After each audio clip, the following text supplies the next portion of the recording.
요즘 뉴스에 환율 조작국이라는 말이 많이 등장을 합니다. 원래 작년부터도 나왔었던 말이지만 도널드 트럼프가 대통령에 당선된 이후에 환율 조작국이라는 말은 더욱더 많이 언급이 되고 있는 추세죠.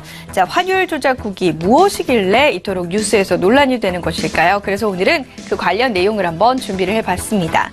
환율 조작국이라는 것은 자국의 수출을 늘리고 자국 제품의 가격 경쟁력을 확보하기 위해서 정부가 인위적으로 외환 시장에 개입을 함으로써 다른 나라 통화와 자국 통화 간의 환율을 조작하는 국가를 이야기를 합니다.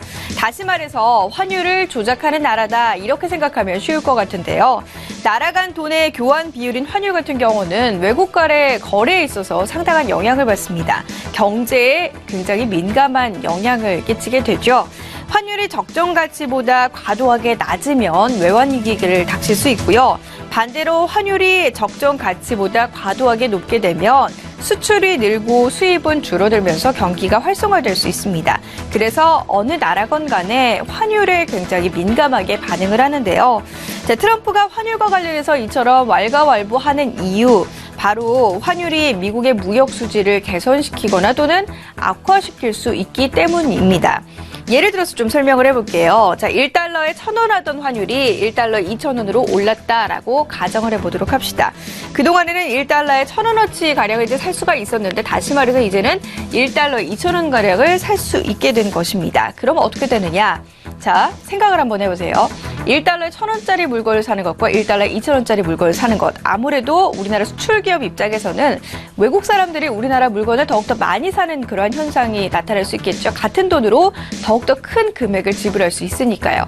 하지만 미국 측 입장에서 보면요. 미국에서 이제 그 내수 소비를 해야 되는데 이 소비자들이 외국 물건을 구매하게 됨으로써 결국 미국 기업은 우리나라 기업에게 소비자를 뺏기다 보니 아무래도 기업 입장에서는 움츠러들게 되고 위축되다 보니까 또 생산 인력 자체를 뽑지 않아서 그 관련한 산업이 무너지게 되는 그런 결과를 초래하게 됩니다. 그리고 벌이가 줄어들게 되면서 소비도 위축되게 되고 결국에는 이제 악순환의 고리가 반복이 되면서 미국 경제 전체가 나빠지게 되고 굉장히 악화되는 현상을 겪을 수 있게 되는 것이죠.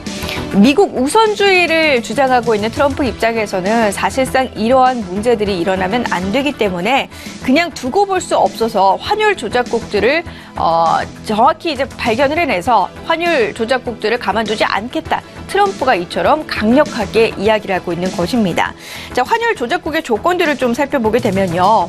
대미 무역 수지 흑자가 200억 달러 이상인 그런 나라들, 그리고 경상수지 흑자가 국내 총 생산의 3% 이상을 차지하고 있는 나라, 외환 시장의 개입 규모가 GDP의 2% 이상인 나라다, 이렇게 규정을 하고 있는 상황입니다. 환율 조작국으로 지정되는 국가 같은 경우에는 1년 동안 국제통화기금 IMF나 세계무역기구 WTO를 통해서 이제 간접 제재를 받게 되고요. 이후에도 통화가치 저평가나 이제 앞서서 지적됐던 그런 문제들이 개선되는 모습들을 나타내지 않으면 미국 기업에 신규 투자를 할 때 그와 관련해서 분명히 불이익을 당할 수 있겠고요. 또 해당국 기업이 미국 정부와 계약을 맺을 때 불이익을 받는 직접 제재 대상이 될 수도 있습니다. 한마디로 미국 정부 쪽을 통해서 또는 미국과 무슨 일을 할 때 모든 돈줄이 막히게 된다, 이렇게 생각을 해보면 쉽겠습니다. 트럼프가 대통령으로 취임한 2017년 결국 이제 미국 쪽에서는 미국 우선주의가 더욱더 강조되고 있는 상황이기 때문에 아무래도 환율 조작국과 관련한 변수들 우리가 조금 더 주목할 수밖에 없는 경제 이슈로 언급이 되고 있고요.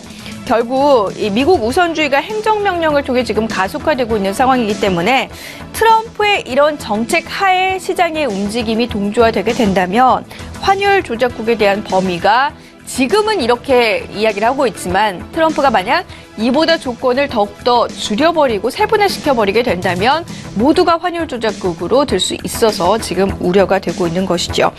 환율 조작국에 대한 범위가 더욱더 줄어들어서 우리나라도 위험국가가 되는 것은 아닌지 우려가 되고 있는 상황입니다. 함께 환율 조작국과 관련된 내용들 지속적으로 챙겨보시길 바랍니다. 지금까지 팝콘경제였습니다.